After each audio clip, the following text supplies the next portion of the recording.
Памятаеце гэтую мелодыю? Беларускія электроншчыкі выпусцілі два вельмі паказальных рэмікса. Фонкер Ехо Асан актуалізаваў галоўны рынгтон пасавецкай прасторы. Шнураўскі мабільнік з фільма «Бумер», а Police in Paris узмацнілі нетленку The Prodigy. Абодва трэкі сімвалы свайго часу. Prodigy гэтым хітом адчынілі дзверы ў клубную культуру для шырокай аўдыторыі.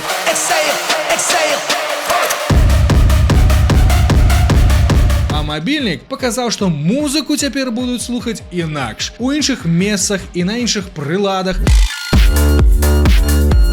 Празаічна, што абодва арыгіналы рэвалюцыянеры, але сёння выглядаюць як збітыя лётчыкі па сваей жа віне. А рэміксы ад Ехо Асан і Police in Paris гучаць свежа, актуальна, цудоўна падойдуць для тусовак, але яны прымушаюць задумацца пра каштоўнасць цяперашняга часу. Сумна, што культура рэміксаў і кавераў прывучыла музыкаў і іх слухачоў глядзець узад замест таго, каб прыдумляць будучыню.